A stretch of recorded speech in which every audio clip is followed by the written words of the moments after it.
para pasar con mi querida Karen Lozada. ¿Cómo estás, Karen? Muy bien, John. Qué milagro. Muy bien. Qué milagro, ¿verdad?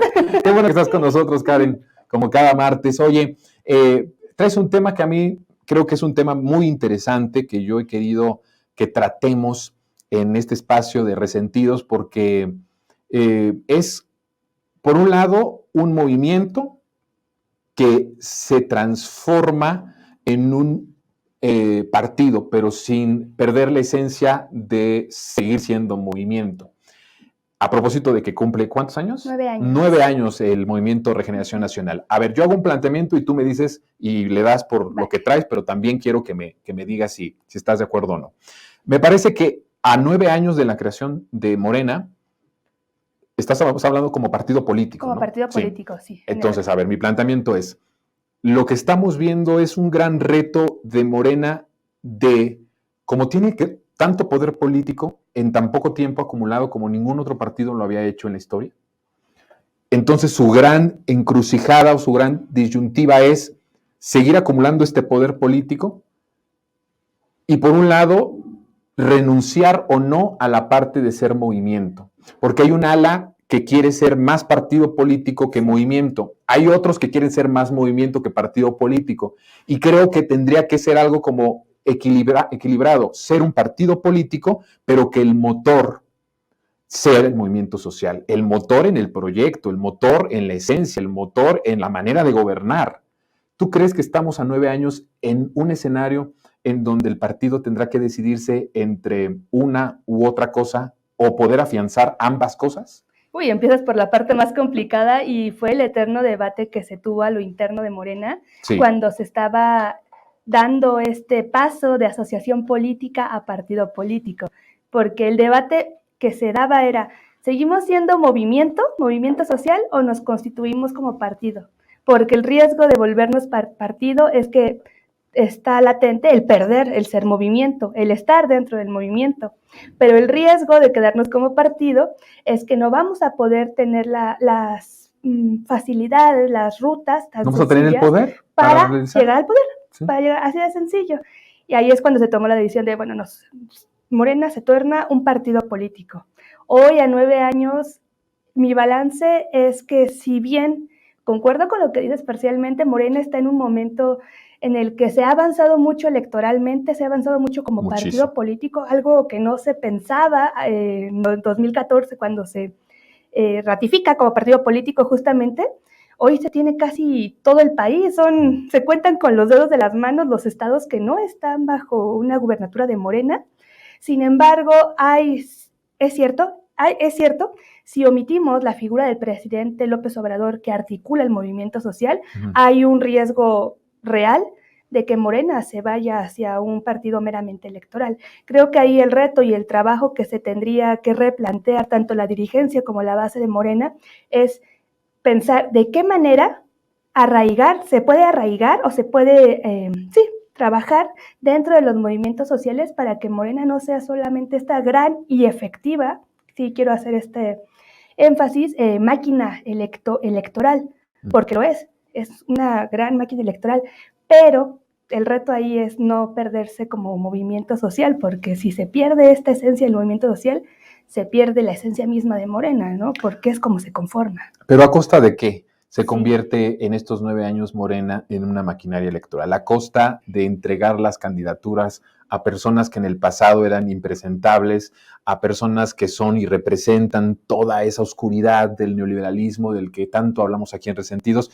¿A costa de qué crees que ha sido también el avance de la maquinaria electoral de Morena? ¿Te refieres a los claroscuros que existen? De los grandes claroscuros y de las grandes exigencias de una parte de militantes que ven que Morena se desdibuja en la parte social, aunque gana mucho en la parte política, pero dices, ¿ganamos a costa de qué? Sí. O sea, ganar para perder nuestra representación social, nuestra hermandad con los trabajadores, con los obreros, con los mineros, con los campesinos, con todos los pobladores, es decir, ¿tú crees que se ha sacrificado para posicionar a Morena políticamente y se ha sacrificado un poco lo social? ¿O ves que hay un equilibrio?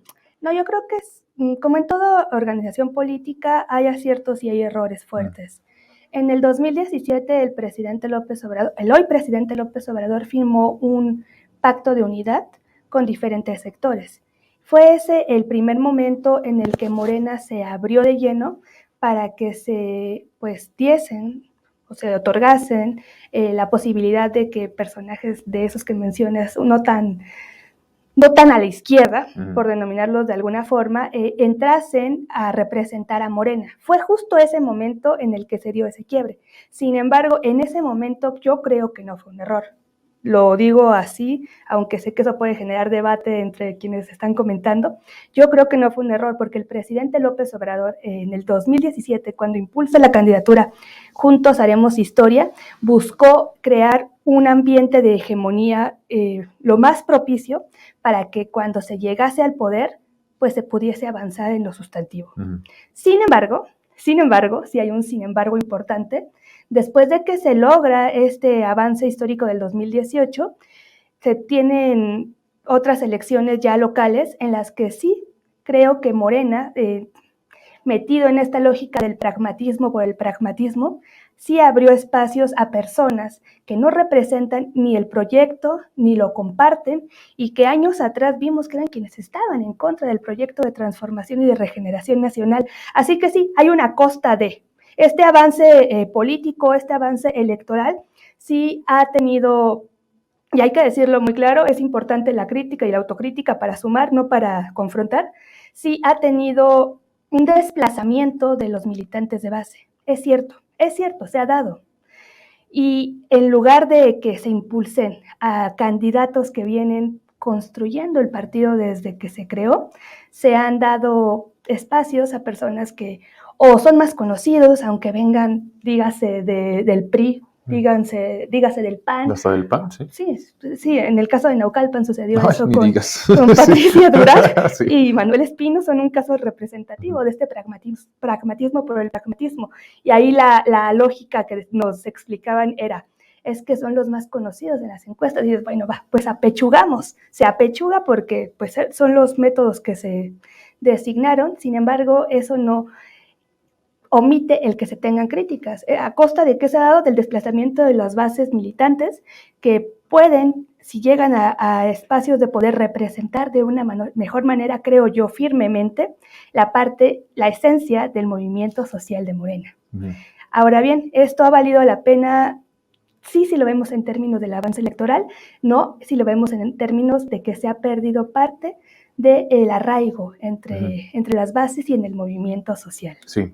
Ahora, yo he dicho, Karen, porque fui muy fuerte en el planteamiento anterior, pero ahora voy a ser fuerte en este otro planteamiento. Yo he dicho aquí, en Resentidos, que el presidente tuvo muy a bien el convertir el movimiento en partido político porque entendía la historia y entendía, por un lado, que por muy fuerte que sea un movimiento social, muy pocas veces logra cambiar cosas. Si en realidad, hablando de movimientos, solo si fueran movimientos armados, claro, como el de independencia y como el de revolución, ¿no? Sí. También con sus claroscuros y todo eso, porque no se logra todos los objetivos de esas dos grandes revoluciones, pero sí podemos decir, cuando hay movimientos, solo si es armado puede provocar cambios profundos. Y la otra forma es, solo siendo movimiento pacífico, no. O sea, la historia nos enseña que no, por muy no soñadores que seamos y queramos estar como en esa parte, el movimiento hay que seguir, sí, pero no cambia realidades, o sea, no cambia realidades tan profundas, entendió que solo a través de la política podía hacerlo, y entonces funda y lleva el ruedo electoral a Morena, y lo que hemos visto es, evidentemente, si no hubiéramos llegado al poder político, o sea, estos 5 años seguirían siendo de putrefacción política, social y económica. Y de crisis, en todos los ámbitos, también. Más desigualdad, más sufrimiento. O sea, ahí ya con eso, solo con eso, ya decimos fue una buena decisión. Lo vale. Solo a través de tener el poder político institucionalizado en el poder ejecutivo, puedes hacer las transformaciones.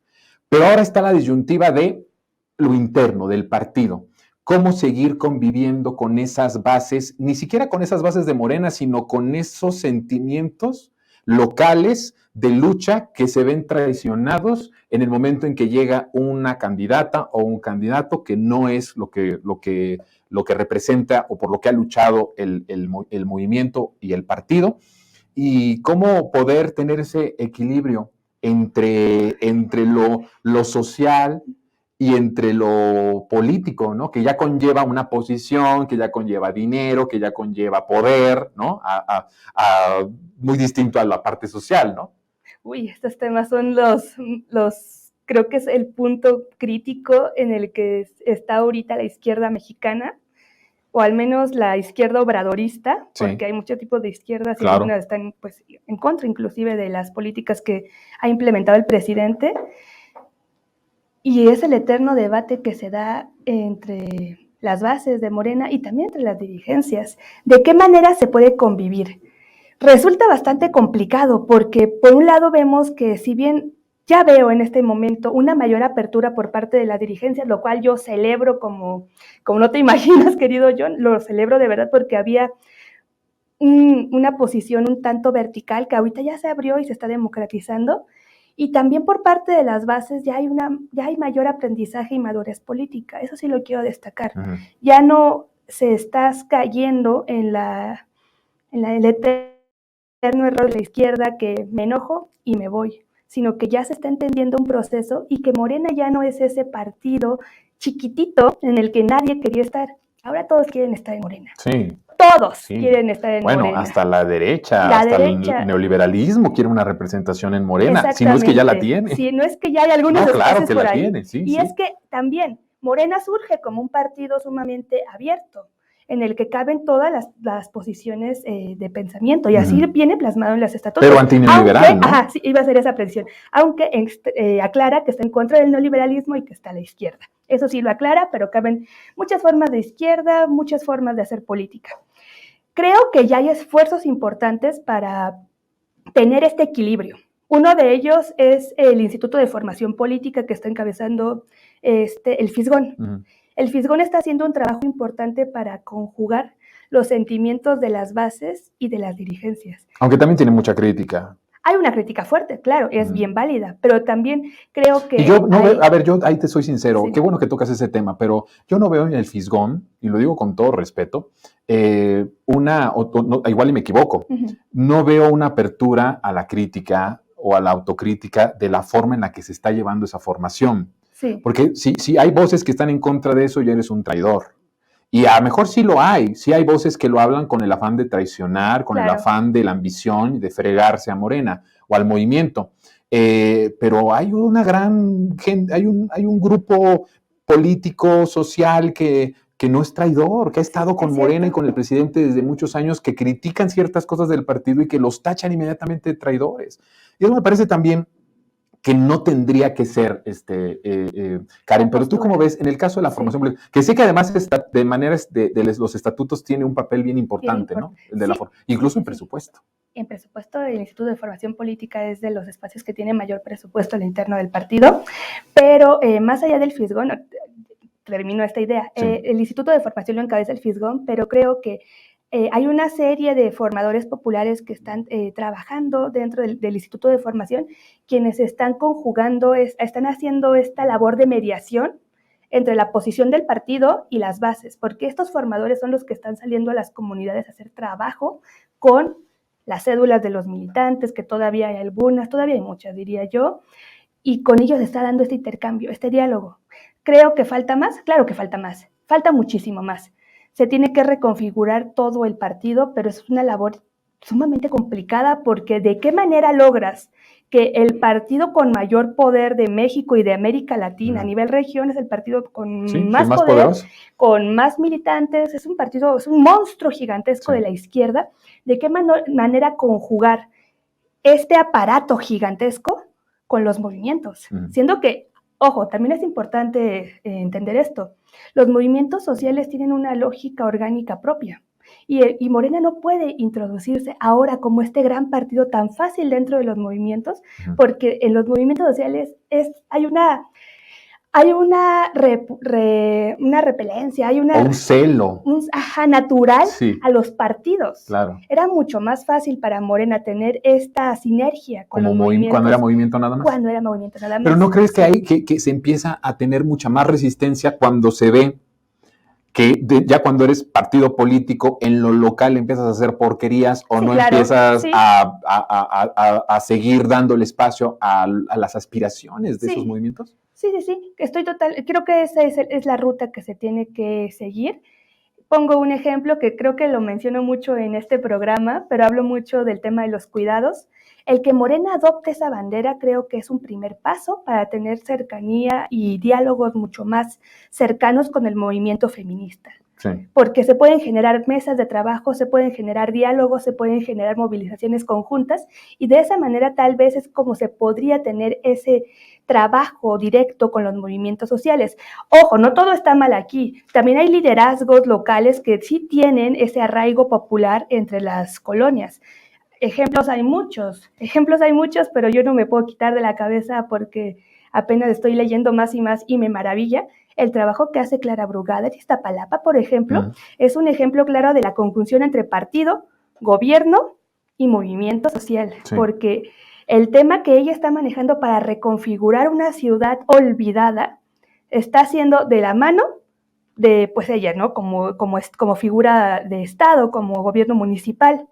Pero la base de los militantes y las dirigencias de Iztapalapa están arropando ese trabajo y a la vez está Clara y Morena están teniendo diálogos muy importantes con los diferentes liderazgos de las colonias, de los barrios, para atender de manera conjunta ese tipo de pues citaciones o demandas que se están dando. O sea, no es imposible que llegue un candidato fuerte o una candidata fuerte con toda esta relación estrecha a los movimientos, a los activistas, a las personas que luchan desde abajo. Sí es posible tener una representación. Bueno, creo que el mayor es el presidente López Obrador, ¿no? Claro. Hay que decirlo. Pero bueno, López Obrador es López Obrador. El punto es que haya varios AMLitos, ¿no? Solo por poner no que sean como él, que hablen como él, que lo imiten a él, en ese sentido, pero sí en la parte de liderazgo, sí en el amor al pueblo, sí en no traicionar, no mentir, sí estar conectados con el pueblo. ¿Sí es posible esto? Sí es posible y más que posible es necesario. Y creo que otra forma importantísima y muy necesaria es que se les dé espacios de representación popular a quienes encabezan algunos de los movimientos sociales más importantes. Creo que de esa forma se puede tener una conjugación y coordinación mucho mayor, que los que representan a un sector de los campesinos pues se tengan diálogos, se tengan mesas de acuerdo y que algunos lleguen a diputados, senadores, claro. Porque eso es lo que requiere una profundización de la cuarta transformación, que sean voces plurales, que sean voces que representen al pueblo, a los movimientos sociales y que no representen a las cúpulas, ¿no? Para eso que se vayan a formar a la oposición. Sí, ¿no? Que tienen ahí a sus cabilderos representantes de las industrias farmacéuticas, energéticas y todo. Aquí al revés, que sean representantes del pueblo. Ya es un primer esfuerzo minero, incluso la maestra Delfina, como representación también de la CENTE, del magisterio, creo que es un trabajo importante, pero la fórmula es el trabajar en la fórmula de que nunca se puede quedar bien con todos. Y en política a veces tomas decisiones que los movimientos sociales no van a entender porque es un